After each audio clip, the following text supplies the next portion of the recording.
ചെറുകുന്ന് ശ്രീ ബാലസുബ്രഹ്മണ്യ സ്വാമി ക്ഷേത്രം.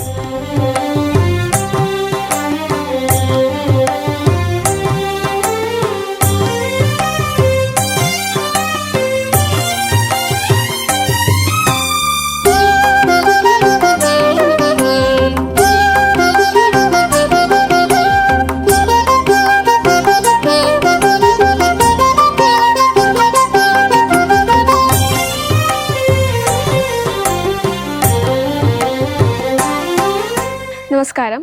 ഞാനിവിടെ വന്നിരിക്കുന്നത് കൊടകരയ്ക്കടുത്തുള്ള പേരാമ്പ്രയിലെ ചെറുകുന്ന് ശ്രീ ബാലസുബ്രഹ്മണ്യ സ്വാമി ക്ഷേത്രത്തിലേക്കാണ്. ഇവിടുത്തെ പ്രധാന പ്രതിഷ്ഠ എന്ന് പറയുന്നത് ബാലമുരുകനാണ്. ഇവിടുത്തെ ഉപപ്രതിഷ്ഠകൾ എന്ന് പറയുന്നത് ഗണപതി, അയ്യപ്പൻ, നാഗങ്ങൾ, ഹിഡുംബൻ, ബ്രഹ്മരക്ഷസ്, രക്തേശ്വരി, പിന്നെ ചാമുണ്ടീശ്വരി. ബ്രഹ്മരക്ഷസും രക്തേശ്വരിയും ഒരു ശ്രീകോവിലിലാണ് ഇരിക്കുന്നത്.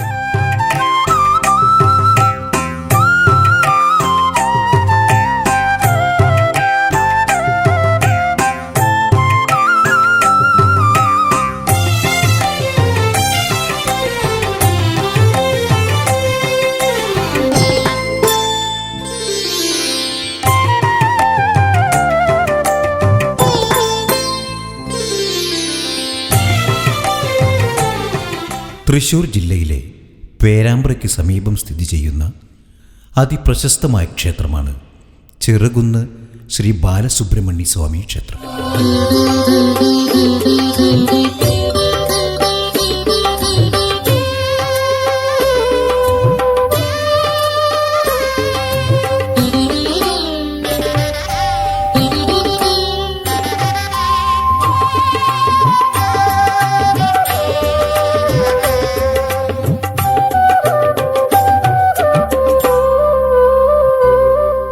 ബാലമുരുകനാണ് ഇവിടുത്തെ പ്രധാന പ്രതിഷ്ഠ. ശാന്തസുന്ദരമായ അന്തരീക്ഷവും പരമ്പരാഗത കേരളീയ ക്ഷേത്ര വാസ്തുവിദ്യയും ഈ ക്ഷേത്രത്തിൻ്റെ പ്രത്യേകതയാണ്.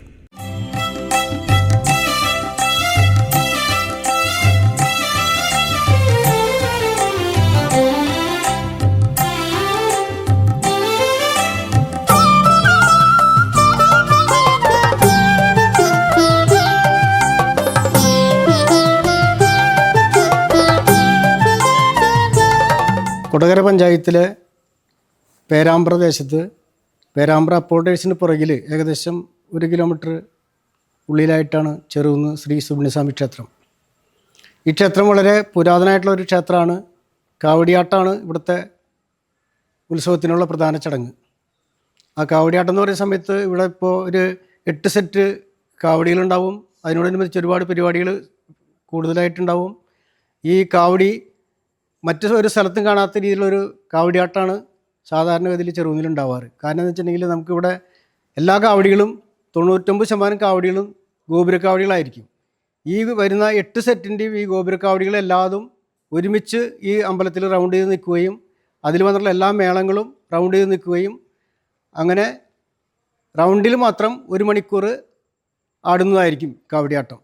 ഇങ്ങനെയുള്ളൊരു ചടങ്ങ് എല്ലാ സെറ്റും കൂടി വരുന്ന പല അമ്പലങ്ങളിലും ഒരുപാട് സെറ്റുകളുണ്ടെങ്കിലും അത് ഒരു സെറ്റ് വന്ന് കയറിപ്പോവുക, വീണ്ടും അടുത്ത സെറ്റ് കയറിപ്പോവുക, അങ്ങനെയുള്ള ചടങ്ങുകളാണ് മിക്ക സ്ഥലത്തും നമ്മൾ കണ്ടിട്ടുള്ളത്. അതുകൊണ്ട് തന്നെ ഈ കൂടിയാട്ടം കാണുന്നതിന് മാത്രമായിട്ട് ധാരാളം ആൾക്കാർ ചെറുകുന്നിൽ ഷഷ്ടിക്ക് വരാറുണ്ട്.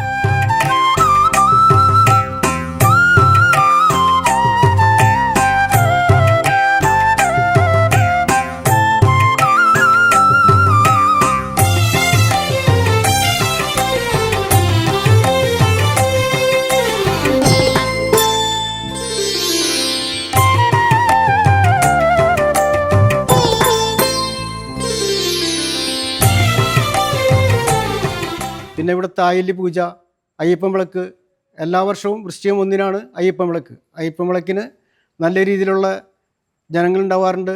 വരുന്ന ആൾക്കാർക്ക് മുഴുവൻ പ്രസാദം ഇട്ട് കൊടുക്കാറുണ്ട്. പൂയത്തിനും നമ്മൾ ഈ വക എല്ലാ കാര്യങ്ങളും ചെയ്യാറുണ്ട്. ബ്രഹ്മാനന്ദായ മഹദേ ബ്രഹ്മണ്യായ നമോ നമഃ. ഭൂരിഭാരാർത്തി സംഹർത്രേ വിധി സാരഥയേ നമഃ. ഹിരണ്യഗർഭപുത്രാണാം പ്രാണര സംരക്ഷണായ ച ദുർവാസാശേഷഡിഗാരഹിതായ നമോ നമഃ. നമോ ദേഹാർത്ഥകാന്തായ ഷഡുർമിരാഹിതായ ച പ്രകൃത്യൈവ ഭവനാശായ താമ്രായ പരമേഷ്ഠിനേ അനന്തകോടി ബ്രഹ്മാണ്ട നായകായ നമോ നമഃ. ഏകാകിനി നിർമ്മലായ ദ്രവിണായ നമാദമായ നമസ്ത്രിലോചനായ ശ്രീവിഷ്ടായ ബന്ധവേ ത്രിവിഷ്ടപേശരാധായ നമോ വ്യഗ്രേശ്വരായ വിശ്വേശ്വരായ ത്രേതേ നമശ്ചന്ദ്രേശ്വരായ. പ്രധാനമായും സുബ്രഹ്മണ്യസ്വാമിക്ക് പ്രിയങ്കരമായ ഷഷ്ഠീവ്രതം, തൈപ്പൂയം തുടങ്ങിയ വിശേഷ ദിവസങ്ങളിൽ ഭക്തരുടെ വലിയ തിരക്ക് ഈ ക്ഷേത്രത്തിൽ ഉണ്ടാകാറുണ്ട്. ഉപദേവതകളായി നാലുകെട്ടിനുള്ളിൽ ഗണപതിയും നാലുകെട്ടിന് പുറത്ത് അയ്യപ്പൻ, നാഗങ്ങൾ, ഹിഡുംബൻ, രക്തയക്ഷി, രക്ഷസ്, മതിൽക്കെട്ടിന് പുറത്തായി ചാമുണ്ടേശ്വരിയും ക്ഷേത്രത്തിൽ കുടികൊള്ളുന്നു.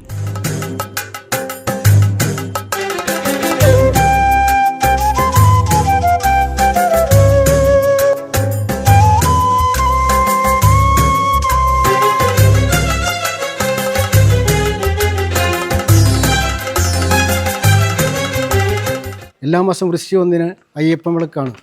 ഈ അയ്യപ്പൻ വിളക്കിന് ധാരാളം ഭക്തജനങ്ങൾ ഉണ്ടാവുകയും അവർക്കെല്ലാവർക്കും അന്നദാനം നടത്തുകയും ചെയ്യാറുണ്ട്.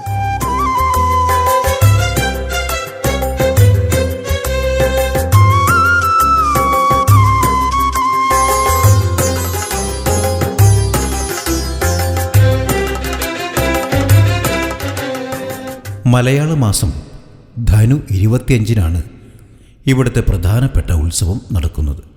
കാവടി മഹോത്സവമാണ് പ്രധാന ഉത്സവം. ഉത്സവത്തിന് എത്തിച്ചേരുന്നത് 8 കാവടി സമുദായങ്ങളാണ്.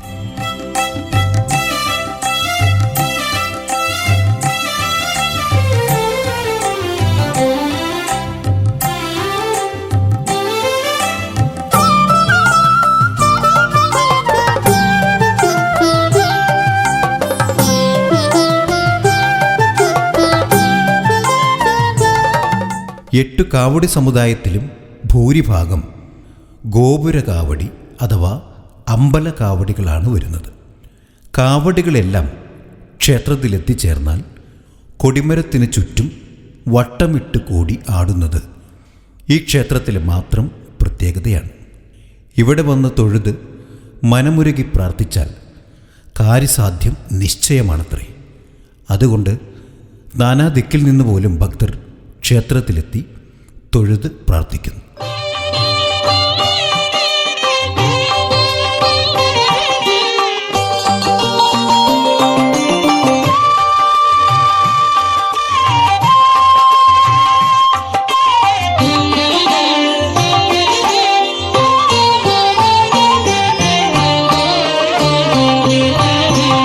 വൃശ്ചിക മാസത്തിലെ 1-ാം തീയതിയാണ് ക്ഷേത്രത്തിലെ അയ്യപ്പൻ വിളക്ക് നടത്തുന്നത്. ഇതൊരു ദേശവിളക്കായിട്ടാണ് ഭക്തർ ആഘോഷിക്കുന്നത്. തുമ്പൂർ അയ്യപ്പൻകാവ് ക്ഷേത്രത്തിലേക്ക് ഉത്സവത്തിനായി കാവടികൾ നടന്നു പോയിരുന്നത് ക്ഷേത്രം സ്ഥിതി ചെയ്യുന്ന പ്രദേശത്തു കൂടിയായിരുന്നു. കാവടി കൊണ്ടുപോകുന്നവരുടെ വിശ്രമ കേന്ദ്രമായിരുന്നു ഇവിടം. വളരെ വർഷങ്ങൾക്ക് മുമ്പ് കാവടി എടുത്തിരുന്ന ആൾക്ക് വെളിപാടുണ്ടാകുകയും ഒരു ശൂലം മണ്ണിൽ തറയ്ക്കുകയും ചെയ്തു. അങ്ങനെയാണ് ഇപ്പോഴുള്ള ക്ഷേത്രം ഉണ്ടായതായി പറയപ്പെടുന്നത്.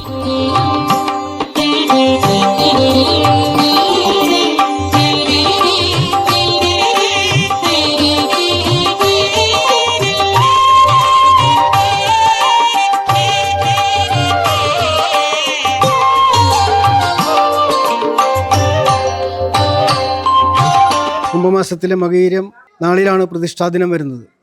എല്ലാ വർഷവും വൃശ്ചികം 1 അയ്യപ്പൻ വിളക്ക്, കന്യമാസത്തിലും ആയില്യപൂജയ്ക്ക് വലിയ ചടങ്ങാണ്. ധാരാളം ഭക്തജനങ്ങൾ വരുന്ന ഒരു പരിപാടിയാണ് ആയില്യപൂജ. അതുകൂടാതെ എല്ലാ മാസവും ഷഷ്ഠീവ്രതം ആഘോഷിക്കാനായിട്ട് ധാരാളം അമ്മമാരും സഹോദരിമാരും വരാറുണ്ട്. ഷഷ്ഠീവ്രതം ഇവിടുത്തെ ഒരു സ്വാമിയുടെ പ്രധാന വഴിപാടാണ്. കൂടാതെ നമ്മളിപ്പോൾ കുറച്ച് നാളുകളായിട്ട് ക്ഷേത്രത്തിൽ കാര്യസിദ്ധി വിളക്ക് എന്നൊരു ചടങ്ങ് നടക്കുന്നുണ്ട്.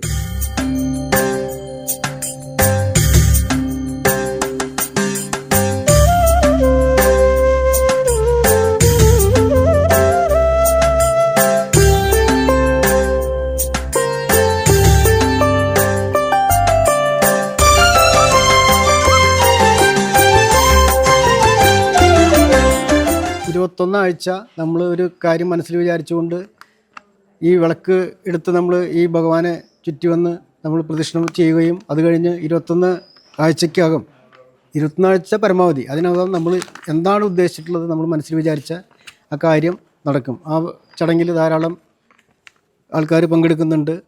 ഇതിൽ ഏറ്റവും പ്രധാനമായിട്ടുള്ളത് നമ്മുടെ ചെറുകുന്ന് ഷഷ്ടിയാണ്. എല്ലാ വർഷവും ധനു 25 ഇവിടുത്തെ ഷഷ്ടി. നാളിലല്ല, ധനു 25 എന്ന ദിവസമാണ്. അപ്പോൾ സാധാരണഗതിയിൽ അത് ജനുവരി 9 വരിക. പക്ഷേ 2-3 വർഷം കഴിയുമ്പോൾ ഒരു ടൈം ജനുവരി 10 വരും. അല്ലാത്ത എല്ലാ മാസവും ജനുവരി 9 ഷഷ്ടി. ഈ ഷഷ്ടിക്ക് നമുക്കിവിടെ 8 സെറ്റ് കാവടിയാണ് പങ്കെടുക്കുന്നത്. ഈ 8 സെറ്റ് കാവടിയും വളരെ ആഘോഷപൂർവ്വം തന്നെയാണ് ഈ പരിപാടിയിൽ പങ്കെടുക്കുക. നല്ല രീതിയിൽ ഒരു പൈസ ഒക്കെ ചിലവ് ചെയ്ത് ഒരുപാട് പ്രത്യേക പരിപാടികളൊക്കെ ആയിട്ടാണ് കാവടികൾ വരിക.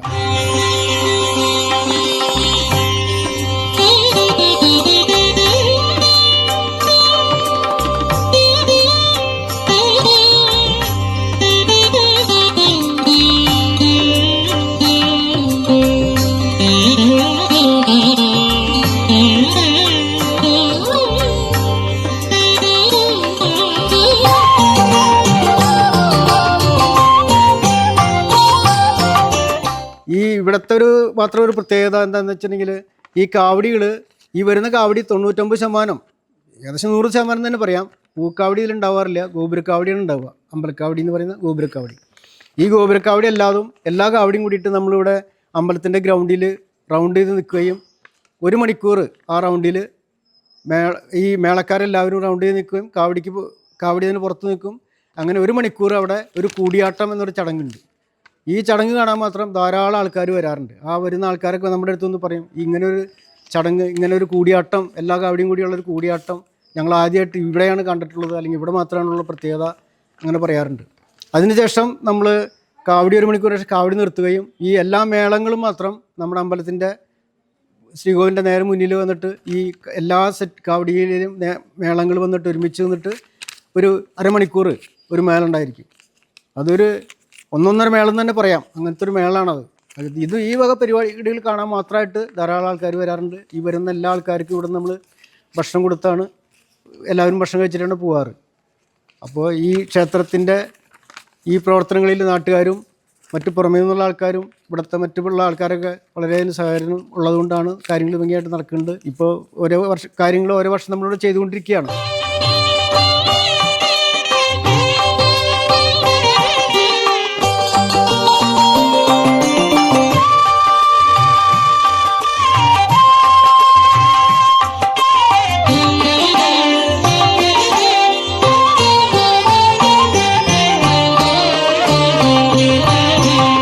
ക്ഷേത്രത്തിൻ്റെ ഐതിഹ്യം എന്ന് പറഞ്ഞിട്ടുണ്ടെങ്കിൽ തുമ്പൂര് അയ്യപ്പൻകാവിൽ ഉള്ള കാവടിയാട്ടം കഴിഞ്ഞിട്ട് കാവടി തിരിച്ച് ഈ വഴിക്കാണ് ആൾക്കാർ തോളി ഏറ്റിക്കൊണ്ട് എടുത്തുകൊണ്ടാണ് പോകുന്നത്. ഇന്നത്തെ മാതിരി വണ്ടി സർവീസൊന്നും ഇല്ല.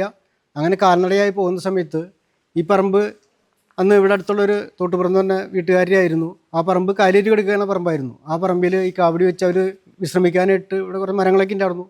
അപ്പോൾ കാവടി കയറ്റി വെച്ചുകൊണ്ട് അവിടെ അവർ വിശ്രമിച്ചു. അങ്ങനെ ഇടയ്ക്ക് ചെയ്യാറുണ്ട്. അങ്ങനെ ഒരു ദിവസം ഇതിൽ വന്ന ഒരാൾ പെട്ടെന്നൊരു വഴിപാടുണ്ടാകുകയും ആൾ തുള്ളി, അതിന് ശേഷം ആളുടെ കയ്യിൽ ശൂലുണ്ടായിരുന്നു. ആ ശൂലൂടെ സ്ഥാപിക്കുകയുണ്ടായി. പിന്നെ അതിനോടനുബന്ധിച്ച് പിന്നെ ഇവിടുത്തെ നാട്ടുകാർ, ഇവിടെ അന്നുണ്ടായിരുന്ന ആൾക്കാരുകൾ കുറച്ച് പേരെ കൂടിയിട്ട് ഇവിടെ ചെറിയ ചെറിയ പൂജകളും ചടങ്ങുകളൊക്കെ നടത്തി. അതിന് മാസത്തിലൊരു പൂജയാക്കി കുറേ നാൾ നടന്നു. പിന്നീടാണ് ക്ഷേത്രം ഈ ഇങ്ങനൊരു മഹാക്ഷേത്രമായിട്ട് മാറാനായിട്ട് ഉണ്ടായ സാഹചര്യങ്ങളുണ്ടായി. പിന്നെ വന്ന നമ്മുടെ പഴയ കാരണന്മാർ ഒരുപാട് കഷ്ടപ്പെട്ടിട്ടാണ് ഈ അമ്പലം ഈ രീതിയിൽ ആയത്. പിന്നെ ഇപ്പോൾ പുതിയ തലമുറയുടെ ആഭിമുഖ്യത്തിലും ഒരുപാട് കാര്യങ്ങൾ നടന്നുകൊണ്ടിരിക്കുകയാണ്. ക്ഷേത്രം നല്ല ഉന്നതിയിലേക്ക് വന്നുകൊണ്ടിരിക്കുകയാണ്.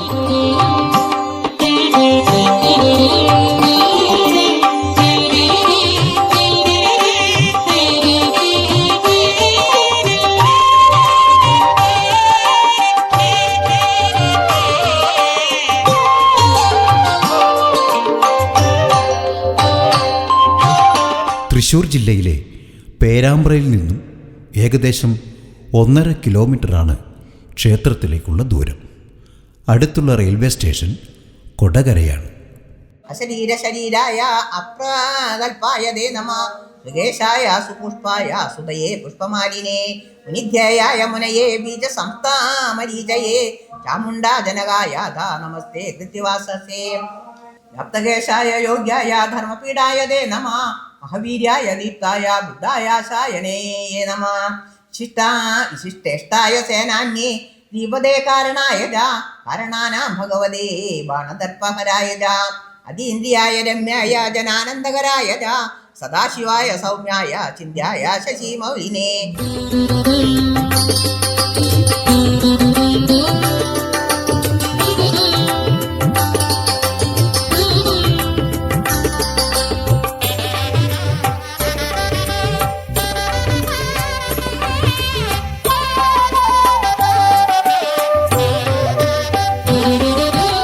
ഭാരതീയ സംസ്കാരത്തിൻ്റെയും പൈതൃകത്തിൻ്റെയും അക്ഷയഖനികളാണ് ക്ഷേത്രങ്ങൾ. അവയിൽ ഒരു ജനതയുടെ ജീവിതവും സംസ്കാരവും പാരമ്പര്യവും ഇഴചേരുന്നു. ശതത്തെ ത്രാണനം ചെയ്യുന്നത് ക്ഷേത്രം എന്നതാണ് പ്രമാണം. അതായത് മനസ്സിൻ്റെ മുറിവുകളെ, വ്യഥകളെ ഇല്ലായ്മ ചെയ്യുന്ന പുണ്യസ്ഥാനമാണ് ക്ഷേത്രം.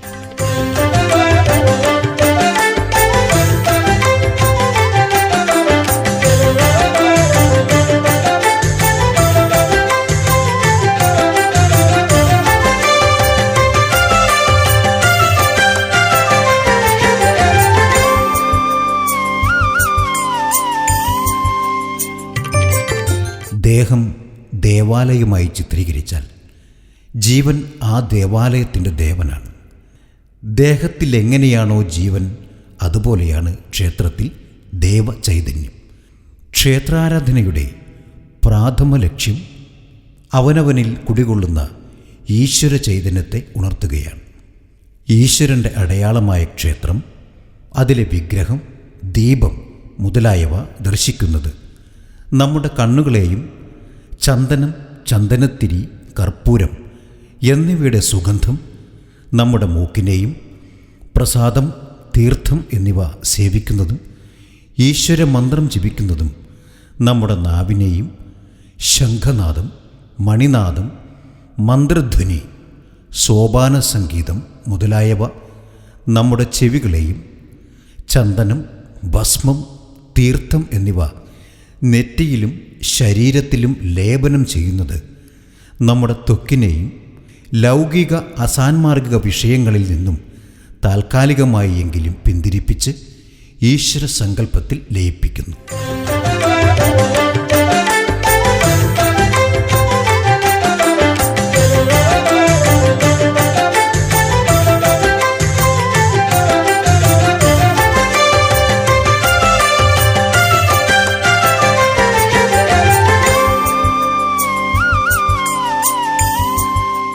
കാലം ചെല്ലുമ്പോൾ ക്ഷേത്രദർശനം കൂടാതെ തന്നെ മനസ്സ് ഈശ്വരനിൽ എല്ലായ്പ്പോഴും വർത്തിക്കുന്ന സ്ഥിതിവിശേഷം ഉണ്ടാകുകയും ക്ഷേത്രത്തിൽ മാത്രമല്ലാതെ സർവചരാചരങ്ങളിലും അവസാനം സ്വയം തന്നിലും സർവ്വവ്യാപിയായും പരമാത്മാവുമായ ഈശ്വരൻ്റെ വിശ്വരൂപം ദർശിച്ച് മനുഷ്യൻ മുക്തനാവുകയും ചെയ്യുന്നു. ഇതാണ് ക്ഷേത്ര സങ്കല്പത്തിൻ്റെ പ്രാധാന്യം.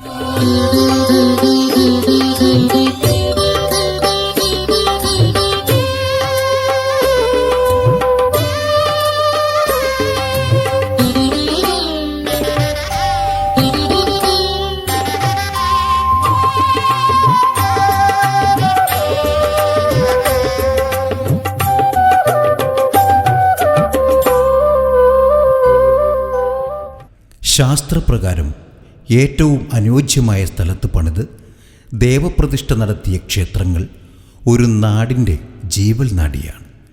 ഷഡാധാരക്രിയയിലൂടെയാണ് ക്ഷേത്ര നിർമ്മാണവും വിഗ്രഹപ്രതിഷ്ഠയും നിർവഹിക്കുന്നത്. വിഗ്രഹമെന്നാൽ വിശേഷാൽ ഗ്രഹിക്കുന്നതാണെന്നാണ് അർത്ഥം. താന്ത്രിക വിധി ഏറ്റവും കൃത്യമായി പാലിക്കപ്പെട്ട് പ്രതിഷ്ഠിക്കുന്ന വിഗ്രഹത്തിൽ ദേവചൈതന്യം കുടിയേറും.